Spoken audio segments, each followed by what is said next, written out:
Hello and welcome back to the Austen podcast. And if this is your first time joining us, welcome into the Austen podcast. Pardon that little stutter.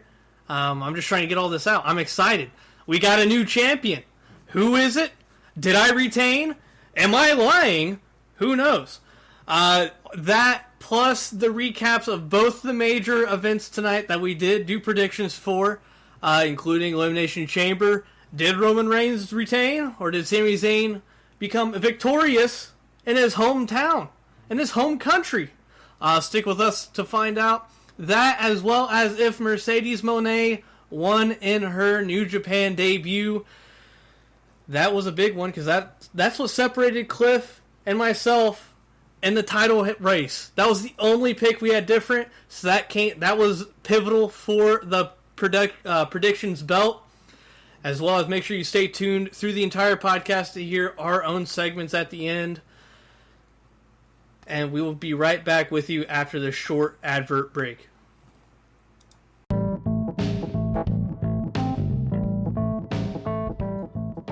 This episode of the Austen podcast is brought to you by Anchor by Spotify. Now, us here at the Austen podcast, the entire time we have been giving you guys pro wrestling content, news, everything has all been powered by Anchor. Anchor is a great user-friendly platform to be able to get on. Even if you have no ideas how to run a podcast, Anchor is such a good tool to use. The analytics that they give you are so in-depth. You can see who's listening, where from, their ages, the age gaps, percentages, average listens, everything, all on the dashboard, very easy. And you simply can't beat it. It's user-friendly look, feel, everything, which is why we're here at the Austen podcast are proud to say that we now and will be powered by Anchor.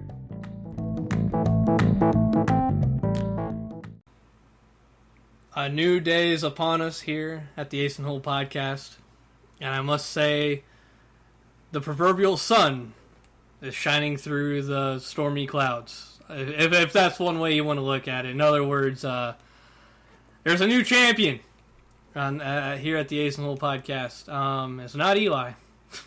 That you should already know that. It's not Eli. Eli is now 0-4. I lost thanks to Mercedes Moné. And the now reigning, defending, undisputed predictions champion, Cliff. It feels nice to get the recognition again. But don't view it as a new sun shining upon this wasteland. No. The demon's crawled out of Friar Hell and is here to, make it everyone's problem.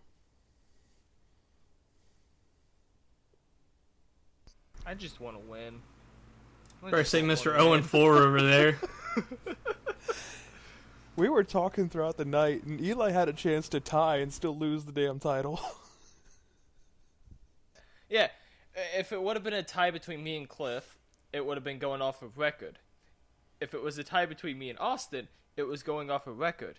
No champ retains. No matter what, I lose. There was no way for me to win. For me to win over half of... Okay. Roman was going to have to lose. Majority of the New Japan people were going to have to lose. I think I had to have Fred win and Kyrie win to be able to win.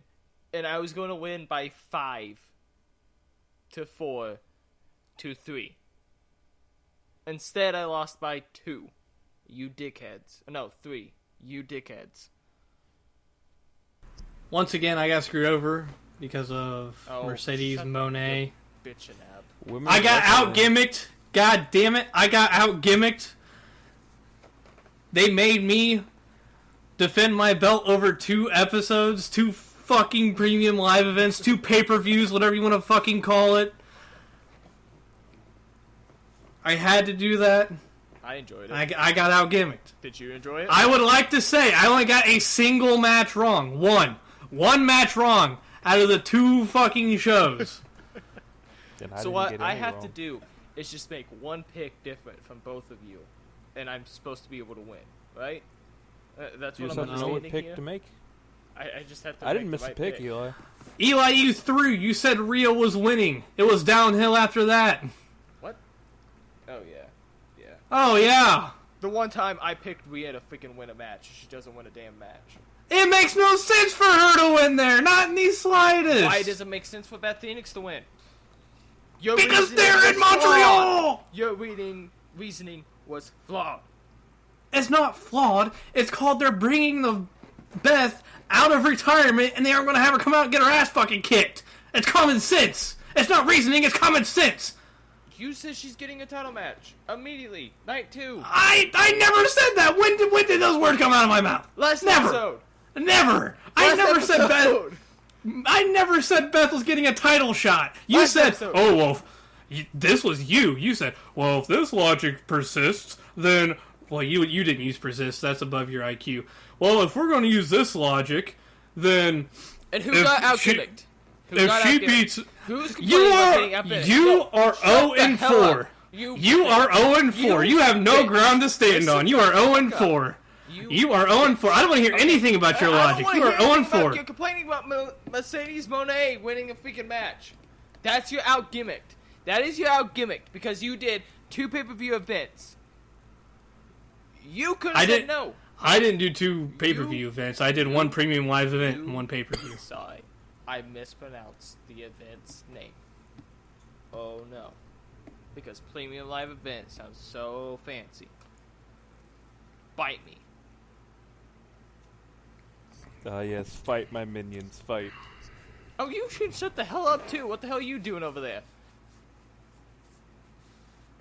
Enjoying life at the top.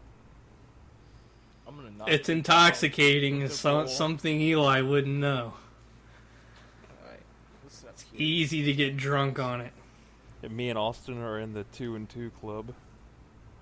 We are in the elite. Hey, I'm the only one to actually defend that. And I'm the only 2-time. You have yet to defend it successfully, though. That's I'm the thing. Only 2-time champion. Austin's the only one that's been able to successfully defend it. I don't wanna have Austin's back here on this, winning but- it back. I have to have Austin's back on this. He's the only one to successfully defend it. And I'm the only one who's been able to win it back. I have had the best reign out of anyone here so far, so...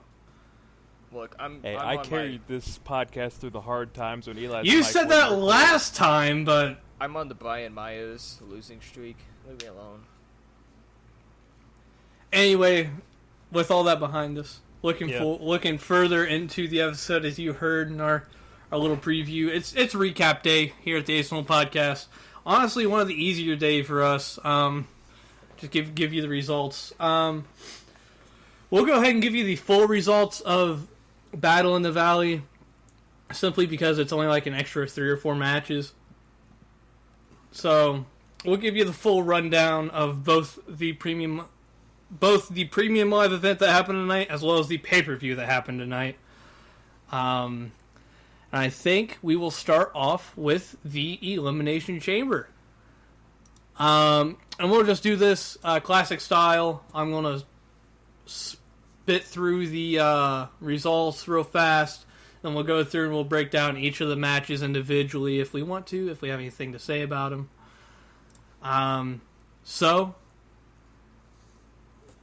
Kicking off the show actually was the Women's Elimination Chamber match, and whoever won this got a shot at the Raw Women's Championship at WrestleMania. Winner of that was Asuka. Asuka beat Raquel Rodriguez, Liv Morgan, Natalya, Nikki Cross, and Carmella to get that shot at the at Bianca Belair WrestleMania. After that was Brock Lesnar versus Bobby Lashley, which ended in DQ. And also, this was something that happened Friday night on SmackDown, was that they just kind of threw this onto the card, which is why we didn't predict it. And apparently that Damage Control match that we were hypothetically predicting for also fell through. And Trish Stratus was at a Toronto Maple Leafs game. Don't know why she couldn't show up to Elimination Chamber, but that's beyond me. It's the same reason The Rock's not in shape to be able to wrestle. Yeah, probably. But Bobby Lashley won because Brock Lesnar kicked him in the dick. After that was Edge and Beth Phoenix, the Grit couple, defeating the Judgment Day in a very, very shaky and botchy match. Mostly on Beth's part, but we'll get to that. After that was the Men's Elimination Chamber match for the U.S. title. 8 Down, Austin Theory retained, beating Damian Priest, Bronson Reed, Montez Ford, Johnny Gargano, and Seth Rollins. And in the main event, the undisputed WWE Universal Champion Roman Reigns successfully retained his title and is keeping his over 900-day historic title reign going. He defeated Sami Zayn in Montreal. And then shifting over to... Eli, why'd you give me that look? I thought you were talking about Austin Theory for a second. No. Did not catch up to Roman. Tune in, buddy. We're doing a podcast here. So confused on what the hell you were talking about there for a second. Bro doesn't even watch the product. I don't. Why? If you watch Distractable, you would understand the reference I was about ready to make, but you don't watch Distractable. Cliff does, but you don't. So How do you watch Distractable? You listen to it. Anyway, back to what we were doing. go to the YouTube channel, dickhead. NJPW Battle in the Valley, or if you're looking on Bleacher Report, Battle of the Valley. Kicking off the show was Alex Coughlin defeating JR Kratos. And if I butcher any of these names, just know at this point I don't really care. Next match after that, David Finlay defeated Bobby Fish. After that was a tag team match involving Kushida, Volado Jr., Volador. There's an R at the end of that. And Kevin Knight and the DKC defeating Mascara Dorada, Josh Alexander, Adrian Quest, and Rocky Romero. After that was the first championship match of the night. Kenta defeated Fred Rosser to win the Strong Openweight Championship. After that, my boys, the Motor City Machine Guns defeated the West Coast Wrecking Crew to retain their Strong Openweight Tag Championship. And possibly one of the biggest matches of the night, Eddie Kingston defeated Jay White in a loser leaves NJPW match, which that means Jay White's gone from NJPW, and he is more than likely heading to somewhere in these states. More on that later. Tom Lawler defeated Homicide in a Filthy Rules fight. After that, Zack Sabre Jr. retained his NJPW World Television Championship over Clark Connors. And pretty much the marquee match of the night, Mercedes Moné defeated Kyrie. Terrible decision, we'll get on that later, to win the IWGP Women's Championship. And in the... I'm not even going to call this the main event because Mercedes Moné was very obviously the main event. But in the last match of the night, Kazuchika Okada defeated Hiroshi Tanahashi to retain the IWGP World Heavyweight Championship. Now that we've got that all out... Hold on. Now we've got all of that out of the way. Turn our gears back to Elimination Chamber, and we'll just start with the opening match and go from there. Raw Women's... well, I guess it's just Women's Elimination Chamber, but for a shot at the Raw Women's title at Mania. I felt like it was solid. I like how strong they made Raquel look. I really do.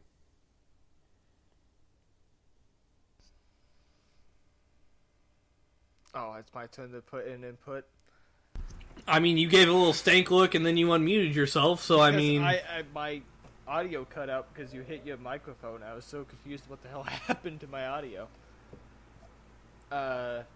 Honestly, I don't have too much to say on this match. This match was... It was a match. I mean, like I said, I think it was solid. Like, it was a good match. It just... A solid B plus. Was not my match. Let's not get ahead of ourselves. For sure. However, that fucking sunset flip powerbomb spot, so good. Well, one spot can't carry a match, though. I don't know. Hulk Hogan did it for years. I still don't even think that was spot of the match, though. No? I think spot of the match was when Natty had the sharpshooter in, and then Asuka put in. That was a good That was spot. good too. Is it the Fujinara?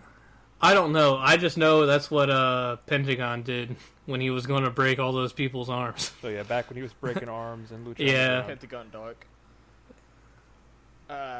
Yeah, that spot was. I think that was probably. spot. I think that was probably my favorite because it made Liv look Exactly. strong.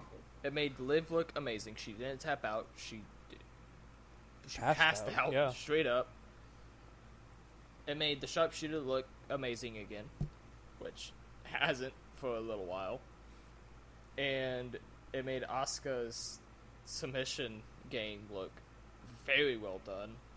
And so you build up 3 people in one little spot that sometimes it doesn't. You typically get a multiple submission spot.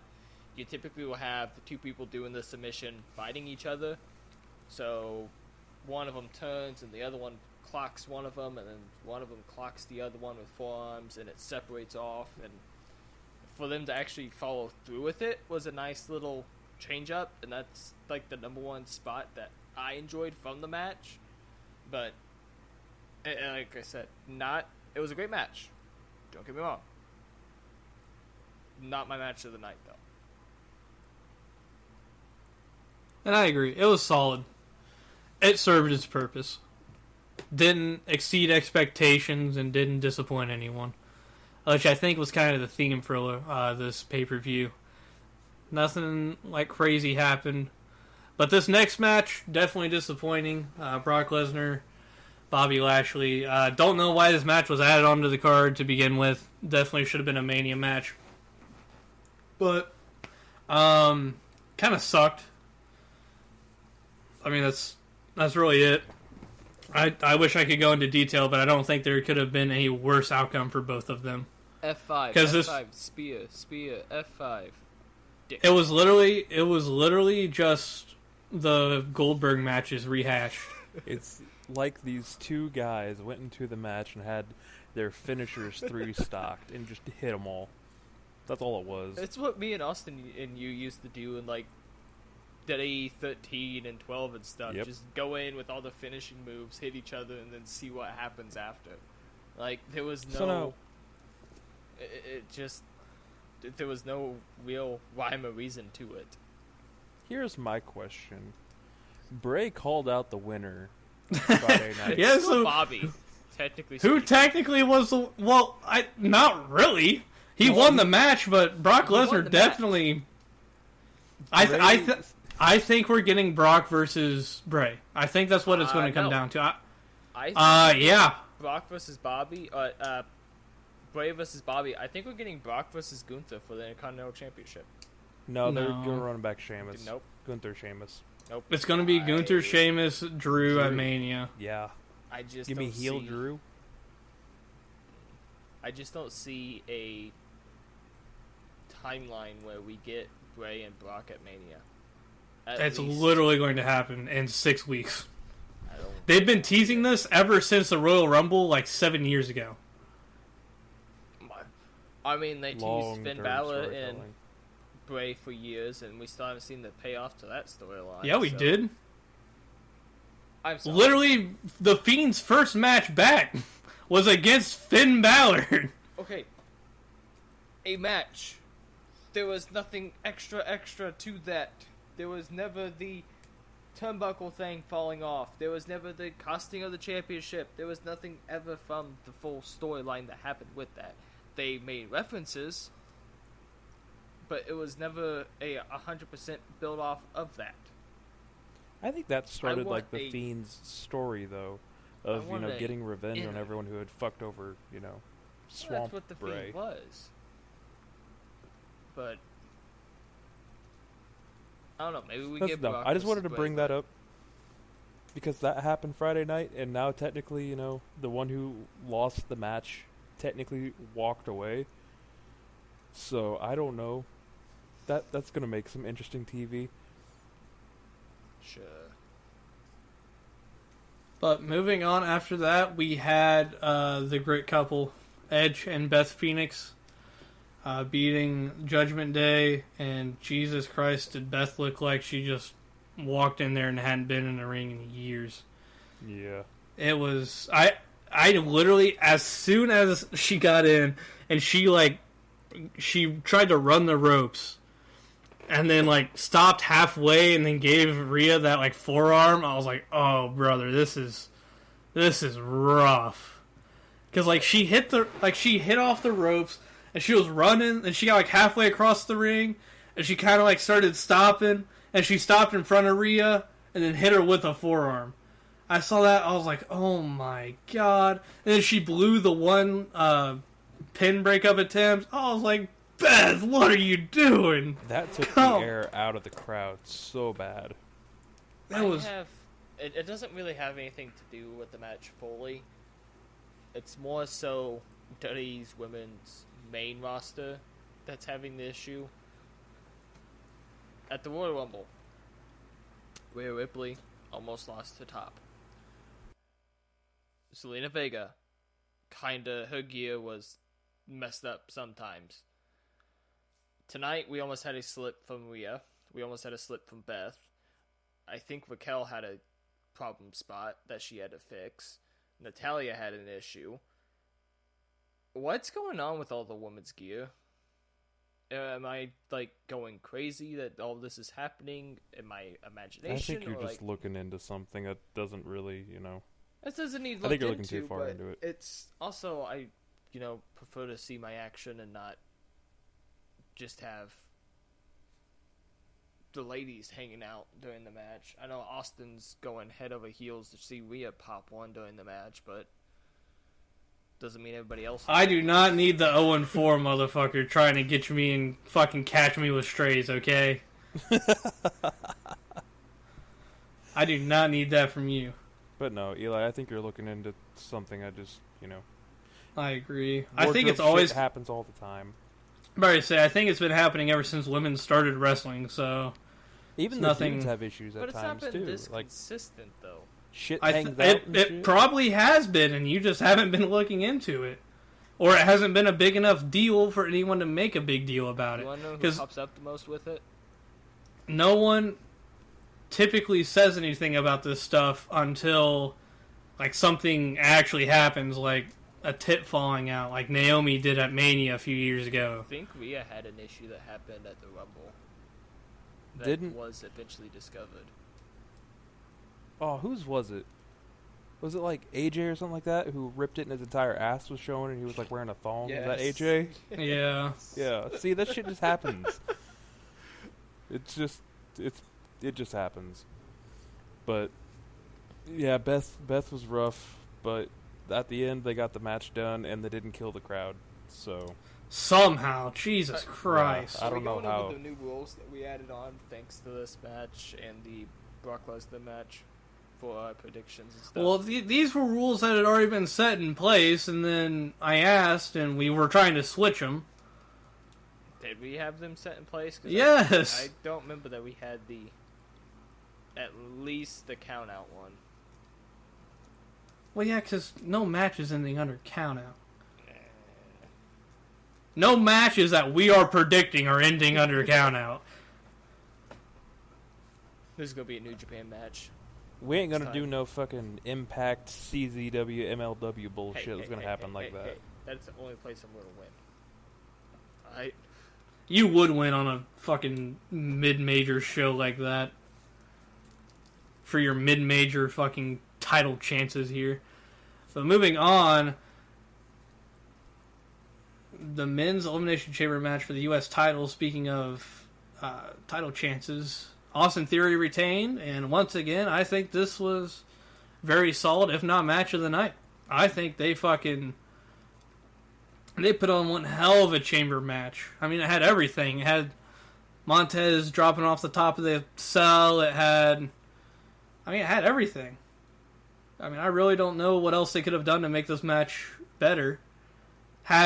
It was a nice long run time. They had time to fucking work with what they wanted to. We saw the interactions. Jesus Christ, they would not shut the hell up about how Austin Theory knew like everyone in the fucking cell. Because Johnny Gargano knew him from back in NXT, but Seth Rollins called him up for 3 months to have him as like the part of the Monday Messiah crew, and then he got sent back down. And then fucking Bronson Reed and Austin Theory's sister fucking were married or some shit for 3 months, and they got divorced, and then so it was like that was fucking everyone. And they're like, oh, the history in this cell is impalpable. You just can't overlook it. Well, no shit, we can't overlook it because you're telling us about it every 5 goddamn seconds. Like, give me some time to breathe, fucking Michael Cole. How about you focus on who's getting pinned rather than fucking tell me about the history of who the hell is in the chamber? Yeah, I'm the one. Focus on call. Yeah. Focus on calling the action versus telling us the history of Austin Theory in NXT or that Gargano debuted in Canada. We don't need that. Hey, call the action, goddammit. Hey, let's not attack Gargano here. We're mad at Austin Theory's comments, not Gargano. Leave me alone. Oh no, I'm happy. I'm happy Theory won. I wish Gargano would have been the first one out. Ow, what the hell? What? He did nothing wrong in the match. He was there. That's all he needed to do. I'm sorry that he exists and isn't one of the worst wrestlers on the card. And he might have been. The business. He's not. He might have been. I think him and Beth are like right there. Yeah. Okay. Oh, Austin, no. Yep. I just want to point out one thing and one thing only. This is coming from the Velveteen Dream lover. Hey, I'll take Velveteen Dream over Gargano any day. So, nope, I'm not even getting into that again. We've already had this discussion multiple times. Point out one thing before we move on. Bronson Reed pinned Okada. Yeah. He should be a big fucking deal. No, he's not because he's not that good. I'm not a Bronson Reed fan and I never will be. I'm not saying he needs to be good, but I'm saying that he should be a big deal. Japan-style wrestling? Okada. Absolutely. Once you step into that shoot-style fighting, it's why Vader was extremely well-pushed and well-loved over there. He was a bigger dude he was an outsider coming into Japan, wrestling, going for the top titles and everything. He fits the shoot style fighting aspect of Japan. So, yes, he was pushed in Japan. He beat Okada because they look at him and see Bigelow. They see Bossman style. They see Vader. They see those guys in him. And so they want to push him as the next one, like them. You go to WWE, and you think back to their careers that those guys had. Vader, never able to make it as the big one. Bossman was in some main event style stuff, but did he really get the push that he probably deserved and or needed? Big Bam Bigelow. What did he do in WWE or WWF? It's the aspect of the size that he is and the kind of wrestling he does has not changed from then to now. He will never get the huge push. It's why Big Show didn't really get one. It's why Kane didn't really get one. Undertaker was kind of... Don't give me that look. What the hell did Big Show do? A few World Championship reigns. Mostly was Tag Team Champion. He More had than an Gargano ECW will ever get. Championship. NXT World Champion. NXT North America Champion. NXT Tag Team Champion. First ever NXT Triple Crown winner. Leave me alone. He can't beat Ciampa, though. Oh, you know what, you little bitch? That is true, though. But no, it's him. just... He did. At the end of the day, he pinned Okada, and Yes. they've done nothing. So They're not going I to don't know. acknowledge that and build off of it in WWE. I think he would have been better off staying with New Japan. 100% think he would have been better staying there. I don't Well, know he made what the his move. idea Now he's got to live was, with it. other than he saw that as as Byron Saxton announced him, Paul H. Levesque, before the press conference, because you can't say Triple H, he's the head. His name's Levesque, though. I know. Byron Saxton said it in, like, the weird... Like, he had the pauses with it. Levesque. Yeah. I'm just saying it how it was said. Right, say, you still going to go on about how big dudes are pushed better in Japan because of shoot style? No. I'm just saying that New Japan would have been probably the better place for him in general. I'm saying that he came back because of Paul moving into the head position. He saw his NXT guy there. He came back thinking that he would be able to get the push he started getting in NXT. And, well, it's not there. There's nothing for him to be pushed for. Well, while we're on the talk of people coming back, you can fill me in if I don't know, but what the fuck happened to Dexter Lumis? He just gone? No, he's there in the same role he had in NXT, being a creepy dude that's just kind of around Johnny Gargano, never leaving his side, and no one understands what the hell is happening. I wish I had a better explanation than that. I don't. But that's pretty much what it's what he does. He's with he's with Johnny Gargano for eternity now. Well, this next match needs no explanation. Sami Zayn versus Roman Reigns, and Roman retains. I once again, par for the course for this pay-per-view. It came out, served its purpose. They did what they needed to. It wasn't like extravagant. They didn't pull out any Canadian destroyers or melter drivers or any of that shit. They didn't do any like huge spots. But they didn't very god damn it. They didn't get too far off of the charted course. They didn't meddle with the gimmick, the shtick that Roman's had for the past like 912 days or whatever the hell it is. It's been very par for the course. It's been the same thing. And it's served its purpose every single time. He has the occasional banger, but they're all just solid matches. And I think it'll be interesting once he loses the title at Mania to Cody, and we'll see where it goes from there. Roman is a hell of a sports entertainer. That's really all I have to say. He's really good at telling a story. Very good. I enjoyed... And, he doesn't need to wrestle anymore. Yeah. He can tell the story. Story aspect of it to an extent. The extent of it was Sami Zayn getting the shit beat out of him with the steel chair. Bro, I was so bad wishing that this would have been just an absolute beating from beginning to end. Like, I was wishing this wouldn't, like, Sammy wouldn't have had a single chance. Like, I was wishing this would have been like a squash match. Because I think that would have helped. I wish it would have been, because I think that would have helped the Mania match so much more. Well, and that's what people are saying. And I like, you can't have someone like Sammy hang like that, and then like have Cody come out and look weak. Because then he just looks weak in comparison to Sami Zayn. Which Sammy's over as hell right now. He's done his part. He's a fantastic worker. He's talented as shit.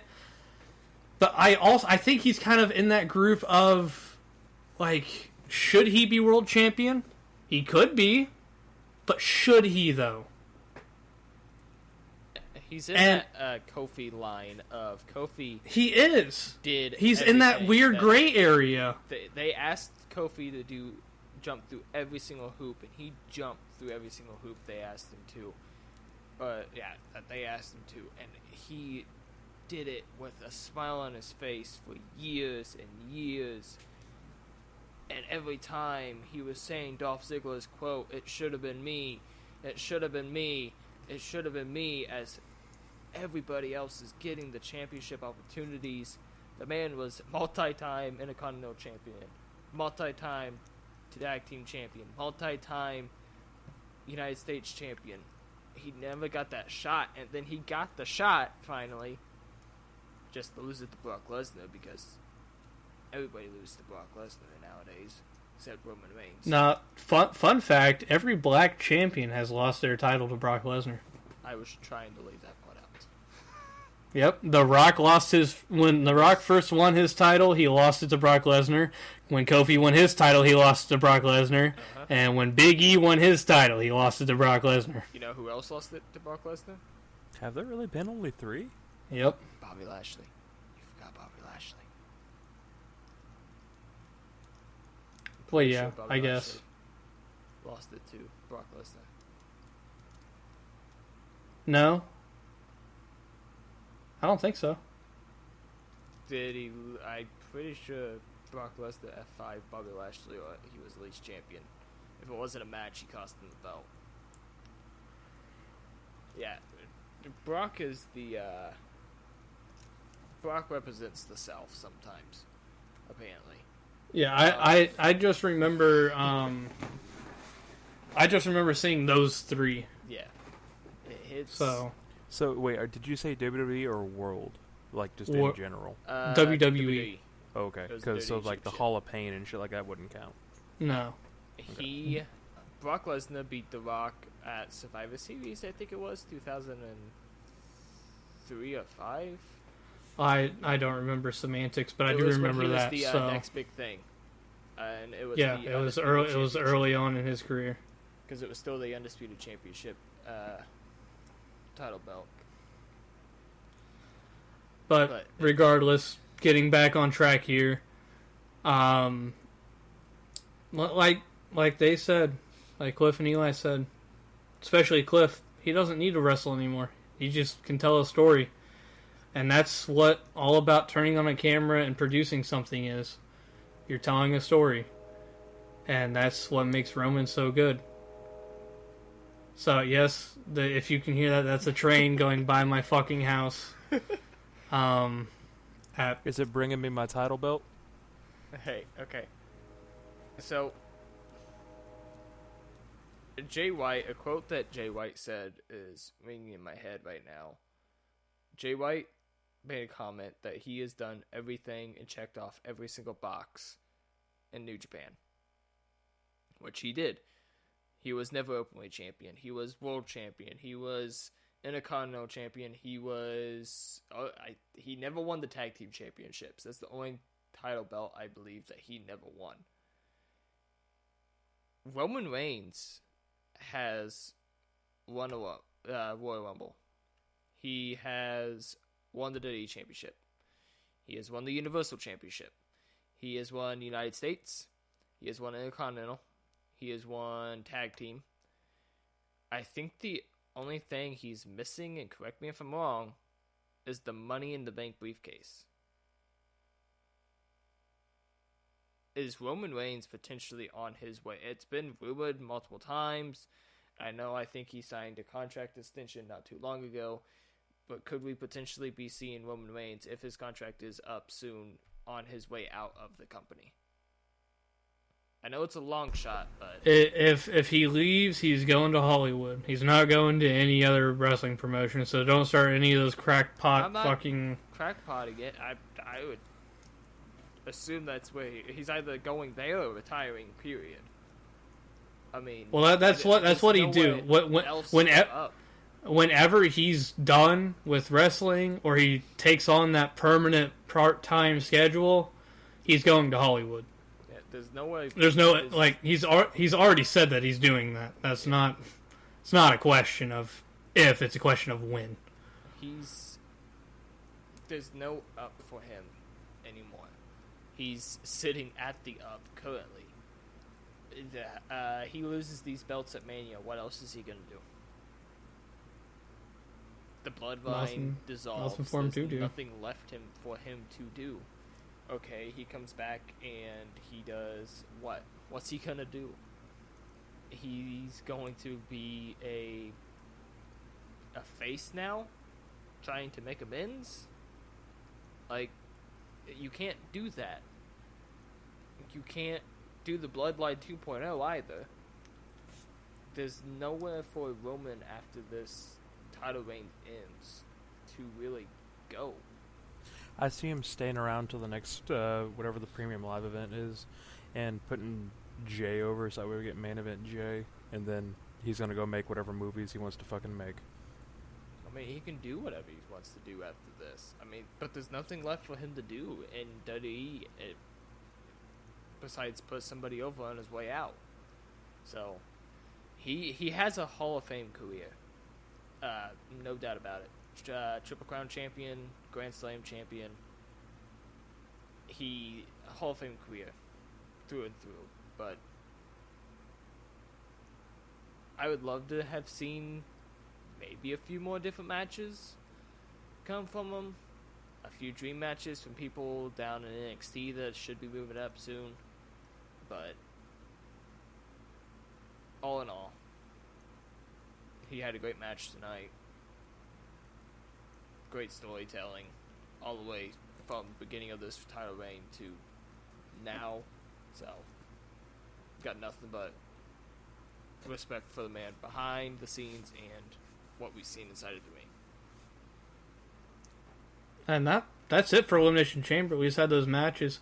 Like I said, with the first match, this was literally just the pay-per-view of coming in, getting your job done, and leaving.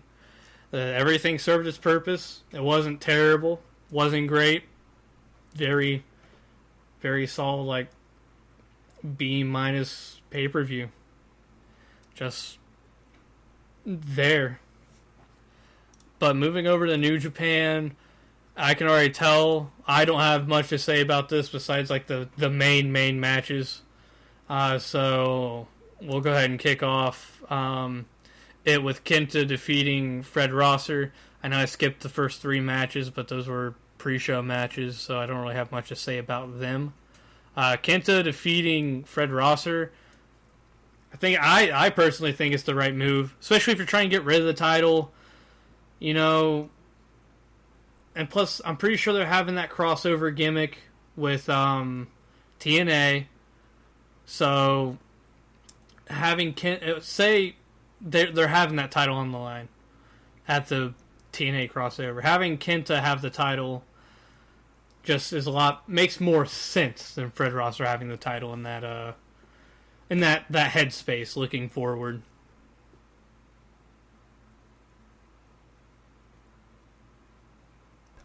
There we go. My mic wasn't turned back on. Dear Lord. I was enraptured by the Shadow Machine from Edge and Beth Phoenix. Fred Rosser has been the best thing going. I'm trying to think of how to politely say this as I'm going on. Has been the best thing going for New Japan Strong. Has been the best champion, and that's saying a lot. Most defenses with the championship belt too.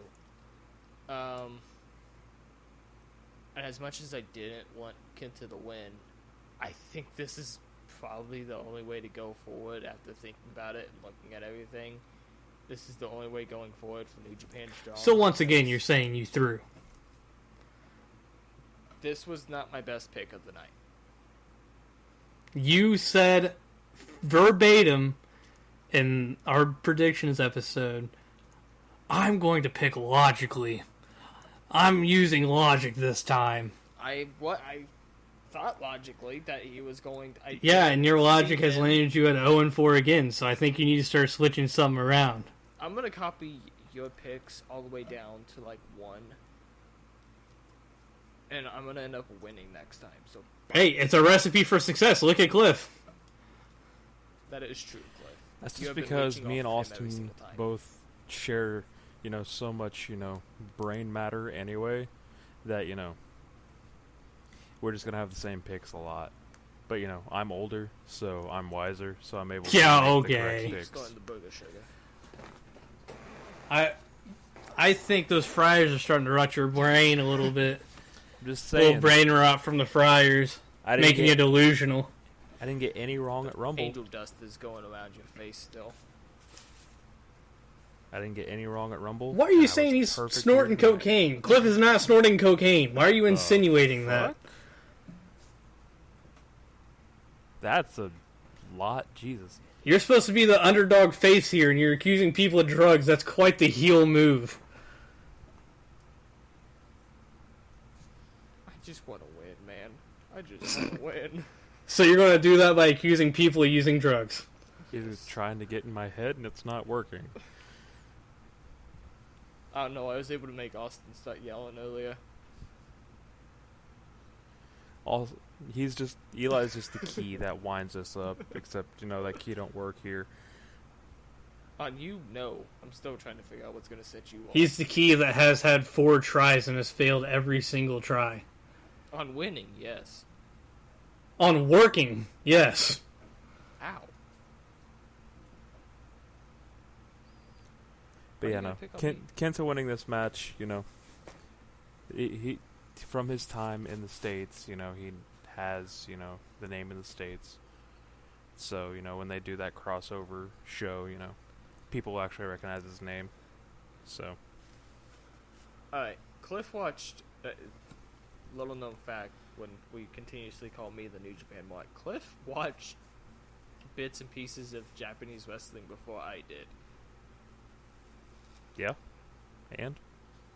They call Kenta Fang a lot. Was that like a name he went by, or was that like a small nickname of his? I don't think he ever went by it. I just think it's something he just kind of picked up.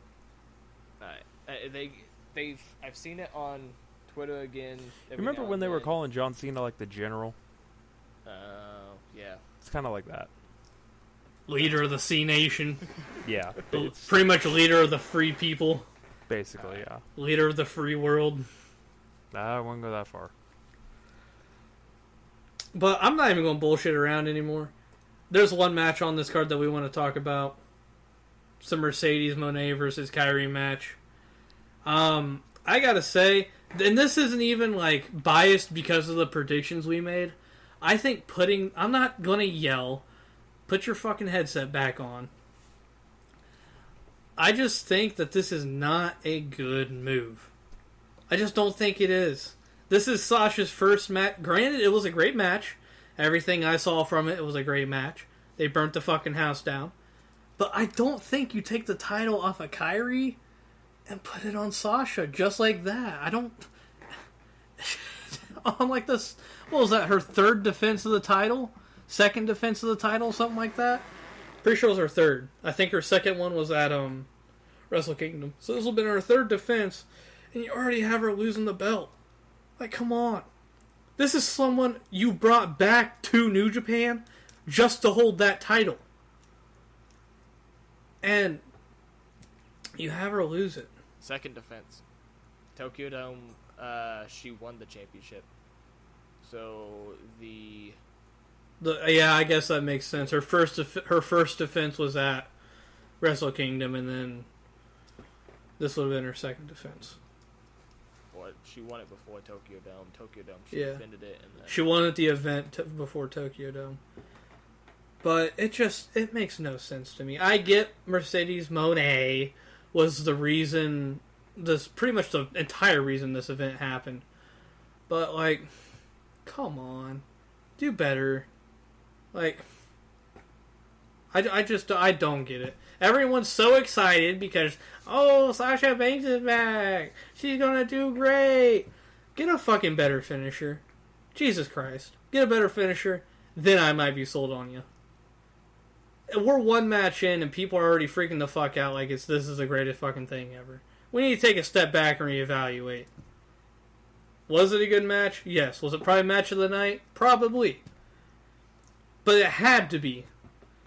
It had to be the match because when you've got Sasha Banks saying that this is going to be one of the greatest women's matches of all time, It has to live up to that. This is the reason the asses are in the seats. They're there for Okada versus Tanahashi. They're there to get autographs from CM Punk in the fucking stands. They're there to see Mercedes Moné win the belt. And they had to. So let's not jump the gun. Everyone was excited for Paige to come back, and we see how that's turned out. Let's just not jump the gun. Let's ride this thing out. For the love of God. Also, she needs to get a better wig. Her forehead was on full display tonight. Wow. But yeah, no, I agree. The match of the night was in the position where I had to deliver, and it did. So, I'm glad to see she got. Hey, Mercedes, if you need to get your wigs fixed, I know a guy. I can get you in contact. We can get you worked out. Can I get the contact? If you want it, yeah. That's Eli. We're gonna make you look real good. I'm gonna look real good. But yeah, no. From all the spots outside, the table spot, the suplex into the DDT spot, all those spots, it was really good. Good match, but it had to be. Can I look good, Champ Chan? I don't like that. I really don't like that. Hey, if I can't make you yell, I'll make you uncomfortable.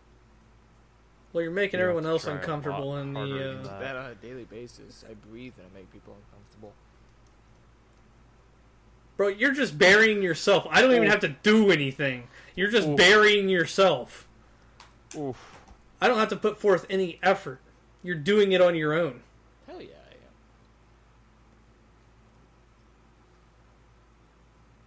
Cliff, did you have any more thoughts before Eli so rudely interrupted you? No. As the champion. I did it as soon as enforce your fucking championship. You won the championship. Don't let it go to waste. I won it. Finished his sentence. Rather than enforcing it, I'm gonna give everyone a night to calm down, a night to settle, and then I'm gonna dust myself off, get all the grease off of me, and then my reign of terror shall begin. He said we're gonna change jobs when he's champion. Yeah, that is true. We'll have to shuffle that up. We'll talk about that. I'm not going to change anything this week. I'm not going to do anything about that, though. We'll talk about that later. Oh, God. But, like I said, I think we're all kind of in a collective here. It's just kind of a head-scratcher, like, why? You don't have, on the second defense, somebody get rid of the championship that you're trying to put as a main staple on your promotion. If it's like something like the 24/7 championship or the hardcore championship when it was defended 24/7, maybe. I think New Japan had a title where if you lost, you would be given it, because there was a bunch of, you can go on YouTube and find it. Jushin Thunder Liger breaks into a bunch of wrestlers' hotels and pins them, and they get a belt, I think, for losing, and then they go into somebody else's hotel room and pin them in their sleep. Weirdest shit ever. But something like that, yeah, second defense, first defense, you lose the belt. This is your mainstay women's championship that you're trying to build up. First ever New Japan women's championship you're trying to build up. At least try, in my opinion, get 5 defenses in before you... 5 good defenses in. So you have, I think it was Mayu Iwatani she faced off against. Then you do Mercedes Moné. You do a Stardom New Japan crossover with Julia, who is the main champion over there. That's 3 great defenses. You grab a triple threat between Mercedes and Mayu. And then if you want to put on Mercedes, have Mercedes not lose the match. She has a gripe to pick. You go into the 5th defense, and then she loses it. You can build it up a lot better without just throwing it the second defense to Mercedes. Yes, the show was built up for her. Doesn't mean you have to give it to her.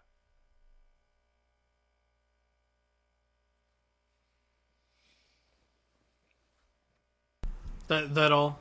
That is all. You said your piece. I was trying to think logically as I was saying that. Once again, I think your logic is not working. How was it? What the fuck? How? You're 0-4. Need I say more?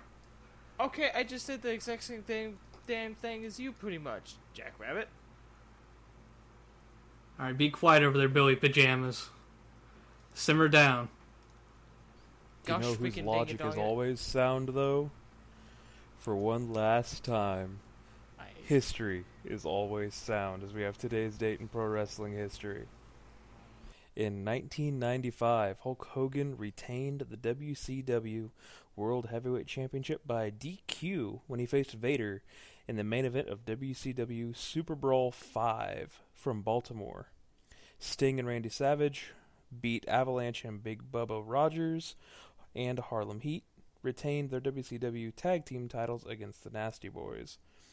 In 96, at a Raw taping in Cincinnati, Ohio, Bret Hart defeated Triple H and gave Helmsley his first pinfall loss in singles competition.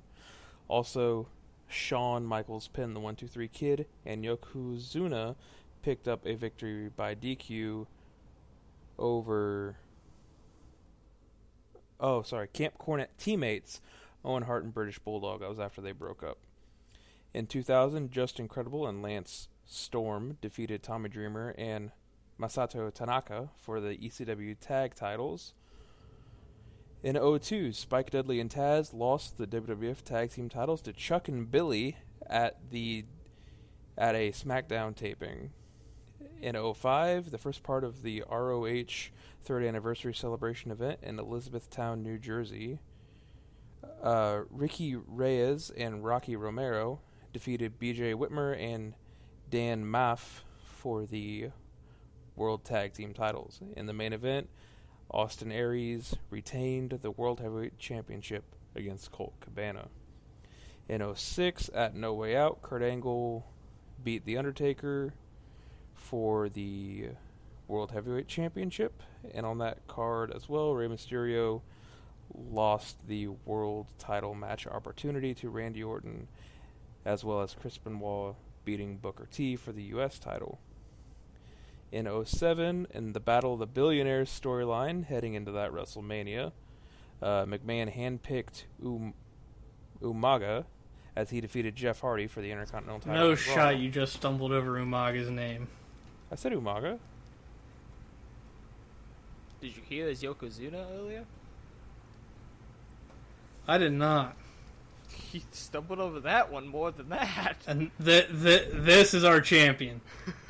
Damn straight. Bro, don't even know who Umaga is. I was waiting for you to say Damn something, straight. but you never did, so I just let it go. I have 3 things left, and then wrestling birthdays. In 2012, Daniel Bryan and CM Punk retained their WWE and World Heavyweight Championships in the 2 featured Elimination Chamber matches at Elimination Chamber in Milwaukee, Wisconsin. In 2018, Braun Strowman won a gauntlet match on the Go Home edition of Raw from Phoenix, Arizona for the Elimination Chamber. And in 2020, on the 20th edition of Dynamite from the State Farm Arena in Atlanta, Georgia, the AEW Tag Team Champions of Hangman Page and Kenny Omega defended their titles against Rey Fenix and Pentagon Jr. in arguably the best AEW match up to that point in time.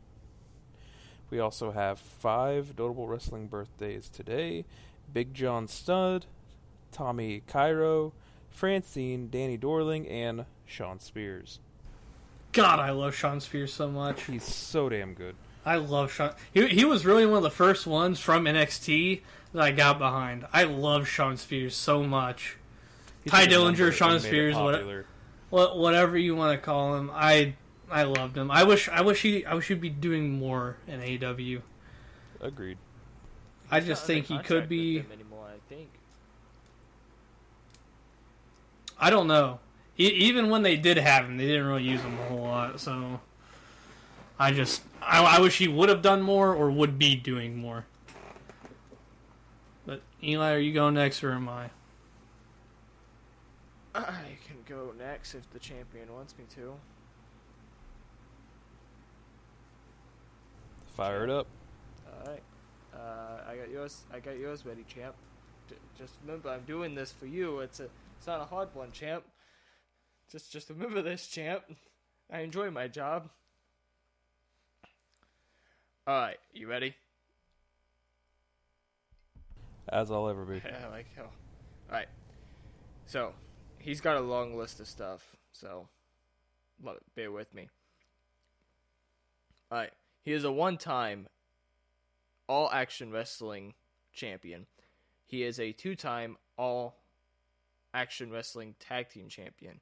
He won the East Coast Wrestling Association Super 8 tournament in 2003. He is a former ETW Extreme Texas Wrestling television champion. He won the Family Wrestling Entertainment Triborough Championship once. I'm going to mispronounce this. The Funking Conservatory United States Championship once. The Television Championship there once. Hardcore Championship there once. And the Tag Team Championship there once. He's a former Insane Championship wrestler. What tag team championship was that? The Funking Conservatory. Can you say it again? I want to know the difference. Is it funking or... Funking. Is that just Terry Funk's thing? I have no idea. Is that what that do we is? want to do a quick deep dive? No, that's definitely a hint. Funk. That's definitely a hint. Keep going. No, I was just making Doy sure Funk. it was... That doesn't explain anything. Insane Wrestling League World Heavyweight Champion twice. Northeast Wrestling Champion once. NWA Grand Warrior Champion once. NWA Southwest Texas Television Champion once. Professional Championship Wrestling Television Champion once. Pro Wrestling All-Stars European All-Star Champion once. Pro Wrestling Bushido Television Champion once. Pro Wrestling Guerrilla Tag Team Champion once. Won the Dynamite Doomavurite Tag Team Title Tournament in 2010. Tag Team of the Year 2007. PWI ranked him 36 of the top 500 singles wrestlers of the PWI 500 in 2005. PWX Heavyweight Champion once. Number one. I know who it is. Number one Contenders Trophy Tournament in 2002 for Ring of Honor. Target Wrestling High Octane Division Champion once. Vanguard Championship Wrestling United States Liberty Championship once. Wrecking Ball Wrestling Tag Team of the Year 2013. 2013 Match of the Year. 2013 Superstar of the Year for Wrecking Ball Wrestling. He is a former World Tag Team Champion once, WWE Tag Team Champion twice, and a former Cruiserweight Champion. Most Underrated Wrestler of 2004, and Extreme Italian Wrestling Italian Champion once. I'll tell you that last one has nothing to do with the rest of his career. Okay. As soon as you said best tag team of 2007, I knew exactly who it was. Okay. And he didn't ever win the Cruiserweight Championship. He won it once. He won the WWE Cruiserweight Championship? Champion once. Like WWE Cruiserweight Champion? WWE Cruiserweight Championship once. Oh, God. He had a longer list than I thought. Tag team of the year in 2007. That is your biggest hint. Yeah, but I have to guess which one of World them. Tag Team Champion and WWE Tag Team Champion. One of those was You have 3 guesses. So if you guess both like I of know them, the team. I'm not Eli, good. give me It's a not the hint. team. I'll sacrifice one of them for a hint. One of the tag team championships that he won was with El Generico. Is that Paul London? It's Paul London. Yeah! wait, it's not the man with the plan? No, it's not Brian Kendrick. Well, the only reason I said Brian Kendrick is because he also won the Cruiserweight Championship, but it was when they rebranded it to 205 Live. Yeah, he. This was back in the day Cruiserweight Championship. All right, I'm the man with a plan. Austin, are you ready for yours? Now, I want to preface this by saying Eli said he grabbed the most backwoods fucking hobo he possibly could. So chances of me getting this are very, very slim. And if I do get this, there is probably high chance that I am cheating. He's known. That's all I'm going to say is he's known. Bro. Right. You ready? I'm not going to get it for sure. All Japan Pro Wrestling's World Tag Team Champion once. Ranked 47 of the top 500 singles wrestlers of the year in 1995. Ranked 466 of the top 500 singles wrestlers of the PWI years in 2003. Smoky Mountain Wrestling beat the champ television champion once. WCW World Tag Team Champion twice. Worst Tag Team 2000-2001. Worst Worked Match of the Year 2001. That's it? That's it. That's it. But he's known. He's known? He's known. What? For any of that.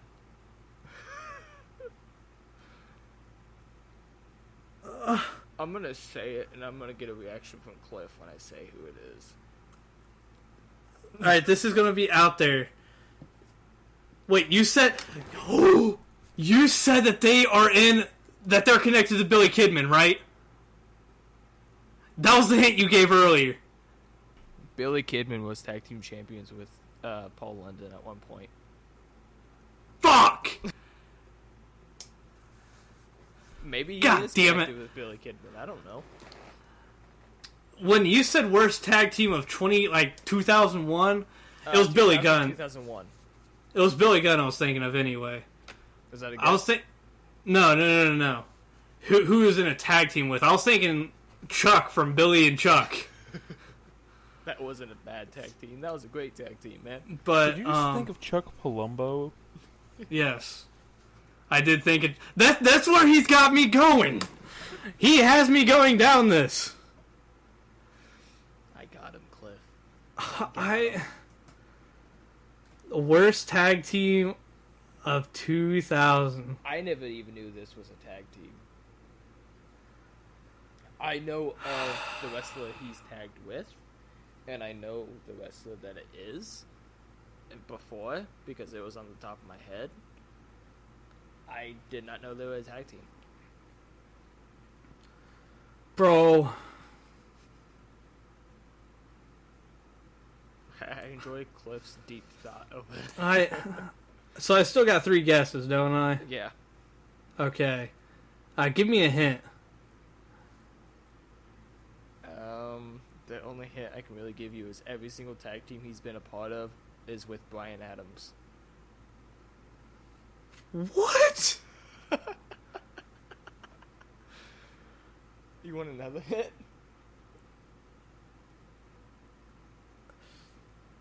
I can give you a free one if you want. Oh my god. I'll take a free one if you're giving me it. Is this okay with the champ? The champ says no. No, I don't think so. Oh my god. We're talking about the dude named Crush. He was in a tag team with a dude named Crush. Oh my god. Oh.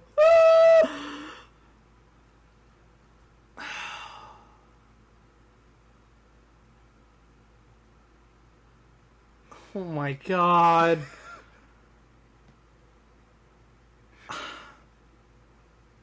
Give me another hint.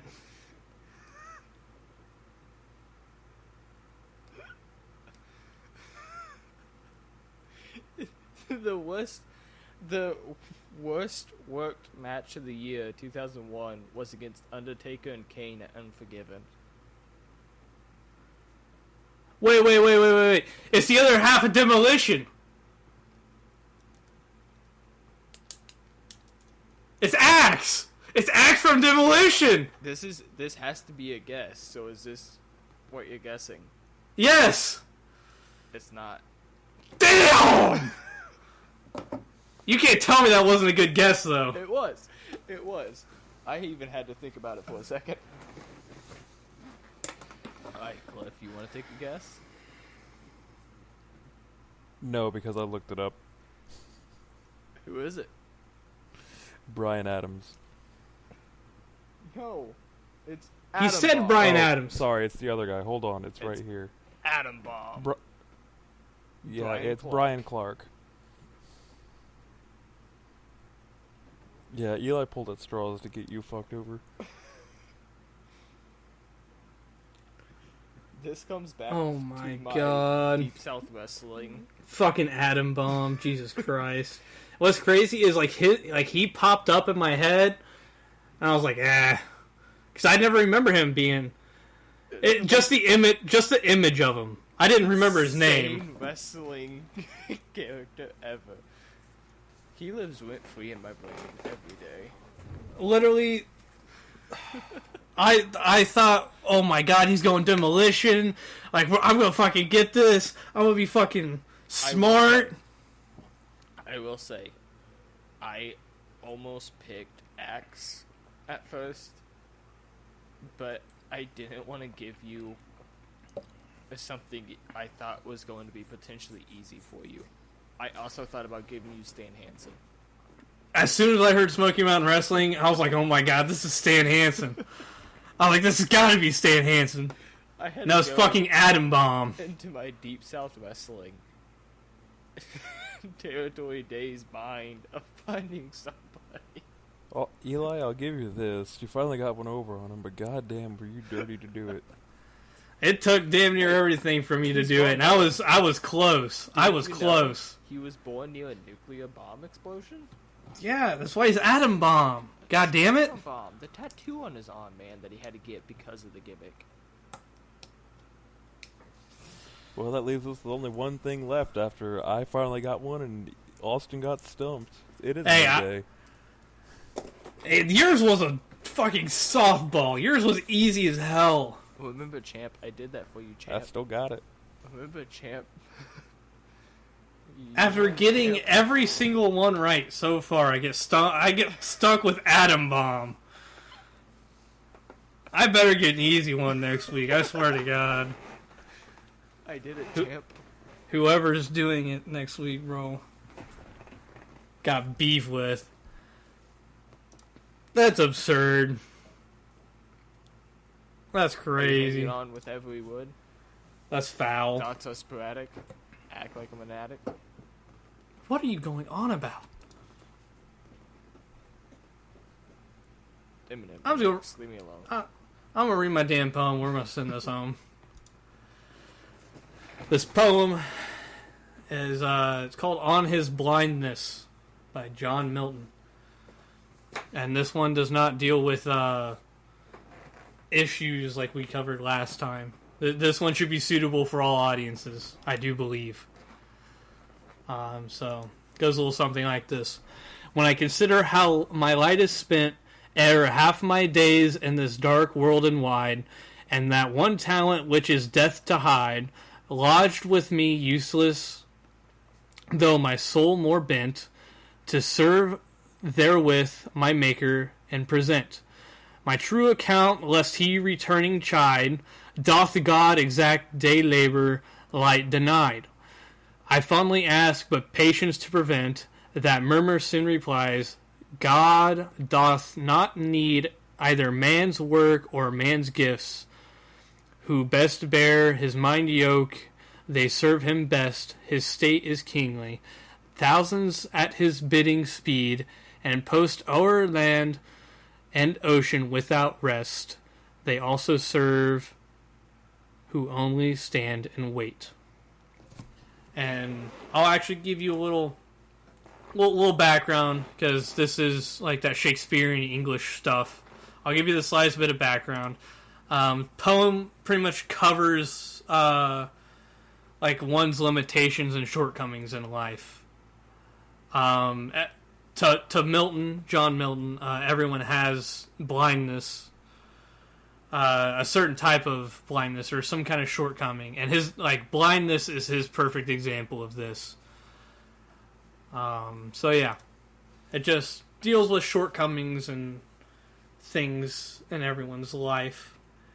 And with that, wraps up another week here on the Ace in the Hole podcast. Welcome to a new era. It's not going to be long. An era that'll last all the way to 2024, and I will personally usher in the chaotic nature that will be known as 2024. We're in the deep south days of the guessing wrestlers now, boys. You might not even be doing it next week. Hey, I was nice to the champ. He's going to let me do it at least one more week. If I was champ, I would not. I beg thee, champ. I don't know. I kind of like this. I mean, if I keep getting easy wrestlers, then, I'll give you El Torito next week. Them. I don't know. Maybe as long as I keep getting them right, I'll let you keep doing it.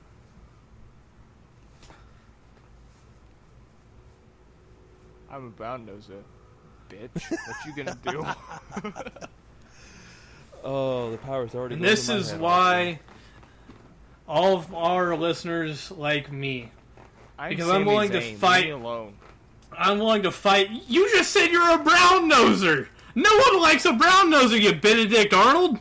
What did Sami Zayn do to get into the bloodline? I'm sorry. Did he innocently go by? Or did he brown nose his way in? Did he win a bunch of matches either?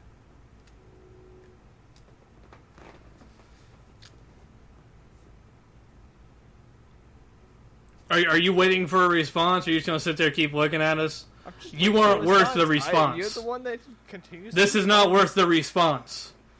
My point has already been proven. You said you're a brown noser, and no one likes a kiss ass. No one likes a suck up. Yeah, that's just a fact of life. Yeah. You know what year a lot of people are going to be dummy. Yeah, yeah. Especially WWE to Kenny Omega. 2024. Why is he going to be 2024 champ?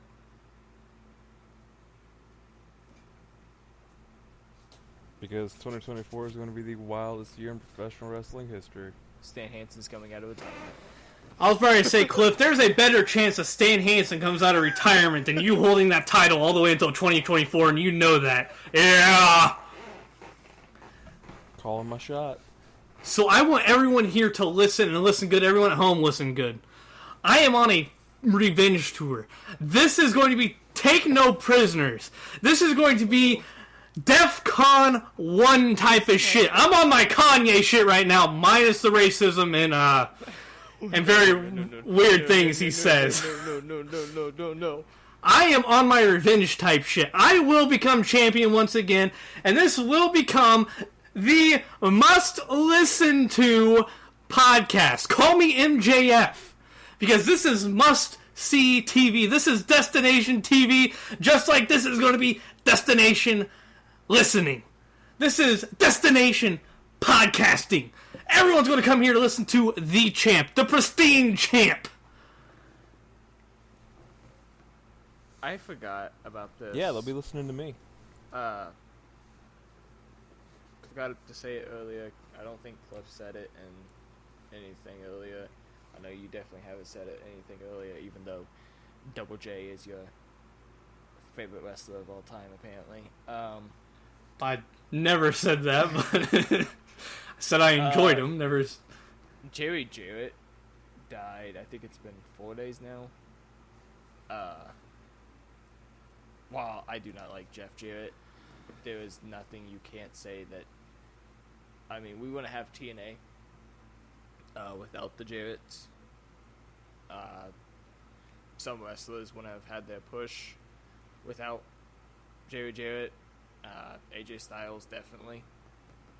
He was signed in to TNA when it was just beginning. And, I mean, we've seen where he's at now. Samoa Joe got picked up from ROH to TNA and heavily pushed, and I do believe Samoa Joe is where is at now, thanks to TNA and the Jarretts. So, as much as I may not like Jeff Jarrett and all that he did and has done in professional wrestling, he is a figure that will be... His legacy is not something that will be easily forgotten in professional wrestling, because he helped sign and make some superstars that a lot of people still watch today.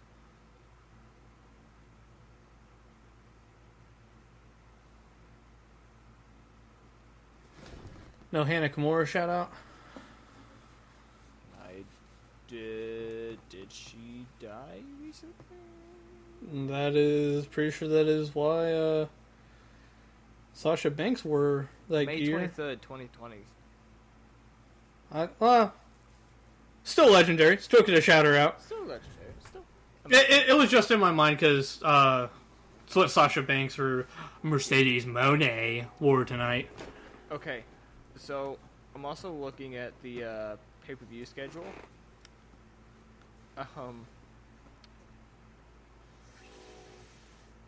The next pay-per-view, if we're doing major ones, is AEW Revolution, March Damn 5th, straight. 2023. When is that? One, March 5th, 2023, AEW Revolution. Oh, yeah.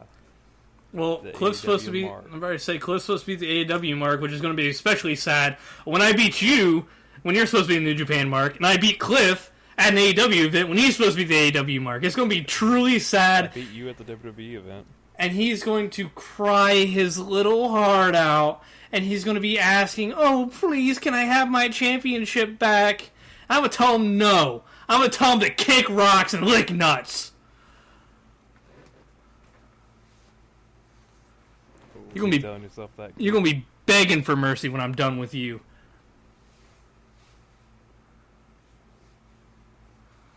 You think the first reign was bad, just wait until I get it back. I've done nothing wrong. Eli, you've been throwing gasoline on a fire. You thought Oh this yeah, entire no, I'm time. enjoying Shut what your I'm mouth. doing. I'm enjoying what I'm doing. I'm loving every second of it. Hey, Cliff, you know what Eli is? Dummy. Dummy! Yeah! Cliff's getting El Torito next week. Winner of the first Wii LC. Austin's But- going to Swoggle. I mean, that's it. I think we can safely wrap it up there. We've gotten our everything out of the systems. We've gotten our banter out of the way. We covered all the recaps. Just take care of yourselves, as always. I'm always going to preach this because it's a big deal to me. And it should be a bigger deal everywhere, but just how things shake out, sometimes people don't agree, I guess. But just take care of yourselves. Take care of each other. Think before you do. For the love of God. Think before you do. That we'd save so many issues in this entire world if we just thought before we did. Think before you speak, all that type of stuff. Even if you cut yourself in a bind or whatever, just always remember, we've got you covered, because we're your ace in the hole. Catch you on down the road. Yeah!